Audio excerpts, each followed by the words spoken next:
ಒಬ್ಬ ವ್ಯಕ್ತಿ ಪರಿಪೂರ್ಣವಾಗಿ ಆರೋಗ್ಯವಾಗಿದ್ದಾನೆ ಅಂದರೆ ಮಾನಸಿಕವಾಗಿಯೂ ಕೂಡ ಆರೋಗ್ಯವಾಗಿರಬೇಕಾದದ್ದು ಅತ್ಯಂತ ಅಗತ್ಯ. ಆದರೆ ಹಲವು ವಿಚಾರಗಳು ನಮ್ಮ ಮನಸ್ಸನ್ನು ಕೆಡಿಸುತ್ತಿರುತ್ತವೆ. ಹಾಗಿದ್ರೆ ಮನಃಶಾಂತಿ ನೆಮ್ಮದಿ ಕದಡುವ ಕಾರಣಗಳು ಯಾವ್ಯಾವು?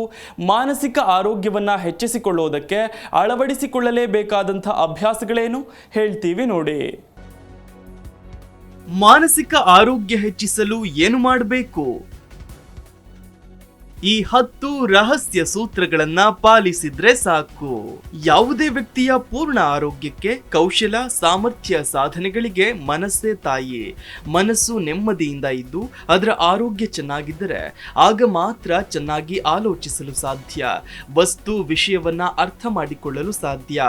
ಹಾಗಿದ್ದಾಗ ಸಮಸ್ಯೆ ಸನ್ನಿವೇಶವನ್ನ ಸರಿಯಾಗಿ ವಿಶ್ಲೇಷಿಸಲು ಸಾಧ್ಯ, ಸೂಕ್ತ ಪರಿಹಾರ ನಿರ್ಧಾರಗಳನ್ನ ಕೈಗೊಳ್ಳಲು ಸಾಧ್ಯ, ಏಕಾಗ್ರತೆಯಿಂದ ಕೆಲಸ ಕರ್ತವ್ಯಗಳನ್ನ ನಿರ್ವಹಿಸಲು ಸಾಧ್ಯ, ಸನ್ನಿವೇಶ ಸಂದರ್ಭಕ್ಕೆ ತಕ್ಕಂತೆ ಭಾವನೆಗಳನ್ನ ಮಿತವಾಗಿ ಪ್ರಕಟಿಸಲು ಸಾಧ್ಯ, ತನ್ನ ಮತ್ತು ತನ್ನವರ ಬೇಕು ಬೇಡಗಳನ್ನ ಪೂರೈಸಲು ಸಾಧ್ಯ, ಕುಟುಂಬದವರೊಂದಿಗೆ ಇತರರೊಂದಿಗೆ ಒಳ್ಳೆಯ ಸ್ನೇಹ ಸಂಬಂಧವನ್ನ ಇಟ್ಟುಕೊಳ್ಳಲು ಸಾಧ್ಯ, ಅಪಾಯ, ಕಷ್ಟ, ನಷ್ಟ, ಸೋಲು, ನಿರಾಶೆಗಳನ್ನ ಧೈರ್ಯವಾಗಿ ಎದುರಿಸಲು ಸಾಧ್ಯ, ಸೂಕ್ತ ಗುರಿಗಳನ್ನ ಮಾರ್ಗಗಳನ್ನ ಆಯ್ಕೆ ಮಾಡಿಕೊಂಡು ಪ್ರಗತಿಯತ್ತ ನಡೆಯಲು ಸಾಧ್ಯ, ತನ್ನ ಕ್ಷೇಮಕ್ಕೆ ಅಷ್ಟೇ ಅಲ್ಲದೆ ಸಮಾಜದ ಕ್ಷೇಮಕ್ಕೂ ಗಮನ ಕೊಡಲು ಸಾಧ್ಯ.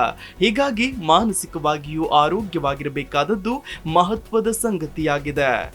ಪ್ರಸಕ್ತ ಕಾಲದಲ್ಲಿ ಹಲವು ಕಾರಣಗಳಿಂದ ಬಹುತೇಕ ಜನರ ಮನಸ್ಸು ಪ್ರಸನ್ನತೆಯನ್ನು ಕಳೆದುಕೊಂಡು ಪ್ರಕ್ಷುಬ್ಧವಾಗುತ್ತಿದೆ. ಅಸಮಾಧಾನ, ಅತೃಪ್ತಿ, ನಿರಾಶೆ, ಹತಾಶೆಗಳು ಹೆಚ್ಚುತ್ತಿವೆ.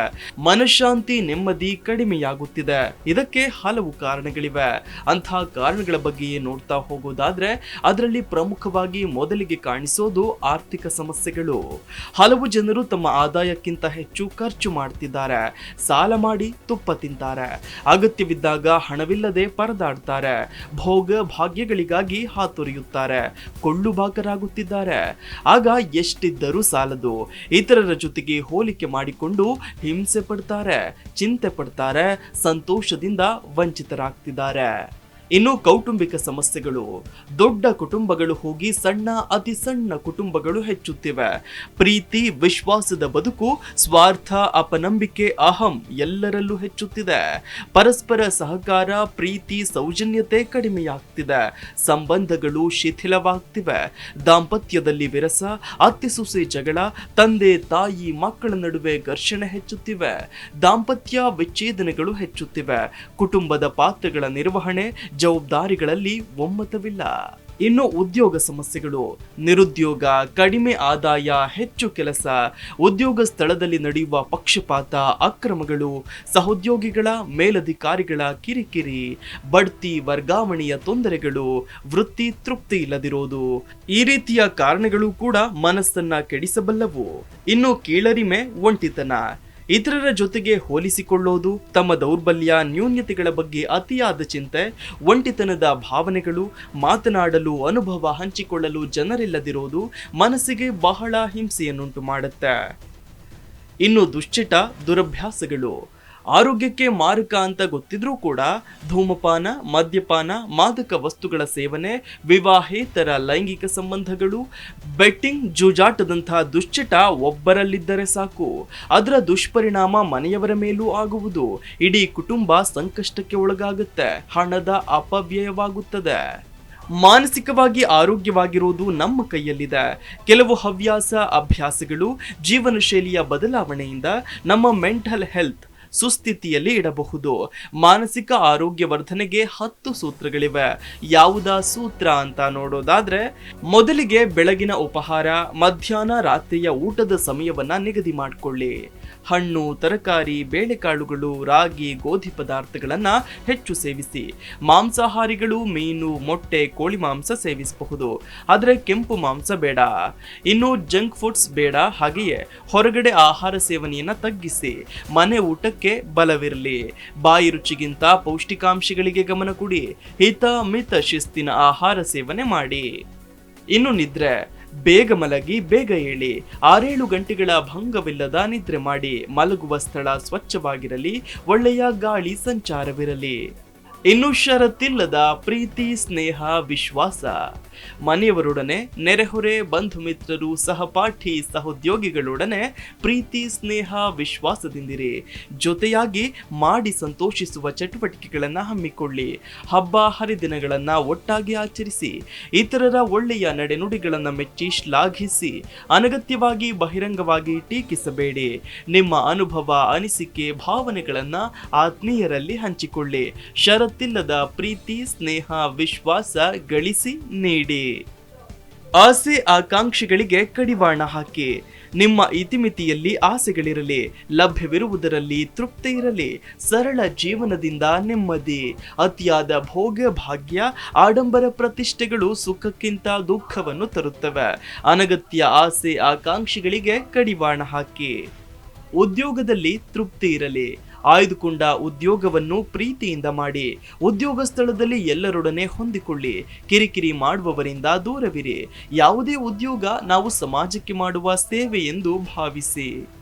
ಸ್ವಾಭಿಮಾನ, ಆತ್ಮವಿಶ್ವಾಸವನ್ನು ಬೆಳೆಸಿಕೊಳ್ಳಿ. ಯಾವುದೇ ನೆಪ, ಕಾರಣವನ್ನು ಒಡ್ಡಿ ಕೀಳರಿಮೆ ಬೇಡ. ಆದಷ್ಟು ಸ್ವಾವಲಂಬಿಯಾಗಿರಿ. ಪರಾವಲಂಬನೆ ಸ್ವಾಭಿಮಾನವನ್ನು ತಗ್ಗಿಸುತ್ತದೆ. ಸ್ವಾಭಿಮಾನ, ಆತ್ಮವಿಶ್ವಾಸವನ್ನು ಬೆಳೆಸಿಕೊಳ್ಳಿ. ನಿತ್ಯ ಜೀವನದಲ್ಲಿ ಶಿಸ್ತು, ಅಚ್ಚುಕಟ್ಟುತನವನ್ನ ರೂಢಿಸಿಕೊಳ್ಳಿ. ಪ್ರತಿಯೊಂದು ಕೆಲಸ, ಚಟುವಟಿಕೆಯನ್ನ ಯೋಜನೆ ಮಾಡಿ. ಪ್ರತಿ ವಸ್ತುವನ್ನು ಆಯಾ ಸ್ಥಳದಲ್ಲಿಡಿ. ಎಲ್ಲೆಂದರೆ ಅಲ್ಲಿ ಎಸೆಯಬೇಡಿ. ಓರಣ ಮತ್ತು ಸ್ವಚ್ಛತೆ ಮನಸ್ಸಿಗೆ ಮುದ ಕೊಡುತ್ತದೆ. ಸಮಯದ ಸದ್ಬಳಕೆಯಾಗುತ್ತದೆ. ನಿತ್ಯ ಆರೋಗ್ಯಕರ ಹವ್ಯಾಸ, ಮನರಂಜನೆಗೆ ಸಮಯ ಮೀಸಲಿಡಿ. ಸಾಹಿತ್ಯ, ಲಲಿತ ಕಲೆಗಳು, ಸೃಜನಶೀಲ ಚಟುವಟಿಕೆಗಳು ಮನಸ್ಸಿಗೆ ಸಂತೋಷವನ್ನ ಕೊಡ್ತವೆ. ಇನ್ನು ನಿತ್ಯ ವ್ಯಾಯಾಮ, ವಾಕಿಂಗ್, ಜಾಗಿಂಗ್, ಹೊರಾಂಗಣ ಕ್ರೀಡೆ, ಸೈಕ್ಲಿಂಗ್, ಈಜು ಇತ್ಯಾದಿ ಶರೀರಕ್ಕೆ ಚಲನೆ ನೀಡುವ ಚಟುವಟಿಕೆಗಳಲ್ಲಿ ತೊಡಗಿಸಿಕೊಳ್ಳಿ. ನಕಾರಾತ್ಮಕ ಘಟನೆಗಳಿಗೆ ಸಕಾರಾತ್ಮಕವಾಗಿ ಸ್ಪಂದಿಸಿ. ಸೋಲು, ಕಷ್ಟ ನಷ್ಟಗಳು, ಅಗಲಿಕೆ, ಸಾವು, ಅಪಮಾನ, ಅಪಘಾತ, ಕೊರತೆ, ಅನಾರೋಗ್ಯಗಳು ಉಂಟಾದಾಗ ಭಯ ಬೇಡ, ದುಃಖವೂ ಬೇಡ. ಬಂದು ಹೋಗುವ ಈ ಘಟನೆಯ ಅನುಭವಗಳಿಂದ ಪಾಠ ಕಲಿಯಿರಿ. ಚಿಂತೆ ಬೇಡ. ಜನಬಲ ಮತ್ತು ಆತ್ಮಬಲವನ್ನ ಹೆಚ್ಚಿಸಿಕೊಳ್ಳಿ. ಇನ್ನು ಹಣಕಾಸಿನ ನಿರ್ವಹಣೆ ಮುಖ್ಯ. ಅನಗತ್ಯ ಖರ್ಚುಗಳನ್ನ ಮಾಡಬೇಡಿ. ಆದಾಯ ಖರ್ಚನ್ನು ಬ್ಯಾಲೆನ್ಸ್ ಮಾಡಿ. ಅನಿವಾರ್ಯವಾದಾಗ ಮಾತ್ರ ಸಾಲ ಮಾಡಿ. ಅದನ್ನ ತೀರಿಸುವ ವಿಧಾನವನ್ನ ಯೋಚಿಸಿ. ಈ ಸುಲಭ ಸೂತ್ರಗಳನ್ನ ಜೀವನದಲ್ಲಿ ಅಳವಡಿಸಿಕೊಳ್ಳುವ ಮೂಲಕ ನೀವು ಸಾಕಷ್ಟು ಸುಧಾರಿಸುವುದರ ಜೊತೆಗೆ ಮೆಂಟಲಿ ಆರೋಗ್ಯಪೂರ್ಣರಾಗಿ ಇರ್ತೀರಿ. Desk bureau, G Kannada news. G Kannada news ಈಗ ನಿಮ್ಮ ಮನೆಯಲ್ಲೇ ನೋಡಿ. ಎಲ್ಲ ಕೇಬಲ್ಗಳಲ್ಲಿ ಈಗ ಲಭ್ಯ. ನಿಮ್ಮ ನೆಚ್ಚಿನ ಜಿ ಕನ್ನಡ ನ್ಯೂಸ್ ಈಗ ಸನ್ ಡೈರೆಕ್ಟ್ ನಲ್ಲಿ number 292, Tata play number 1664, Jio TV number 1334, NXT digital number 30, in cable number 30, city networks 51, U digital number 162, GTPL number 17, Rockline telecommunications number 42, Shri Basaveshwara cable number 168, rural cable network 60, Vinayaka digital 57, Abhishek cable 821, city channel 53, Siddeshwara cable network 57, V4 digital Infotech 628, Surya digital networks 53, Gajanan digital number 836, Malnad infotech private limited number 56, Metrocast number 830, victory digital number 167ರಲ್ಲಿ ನೋಡಿ ಆನಂದಿಸಿ.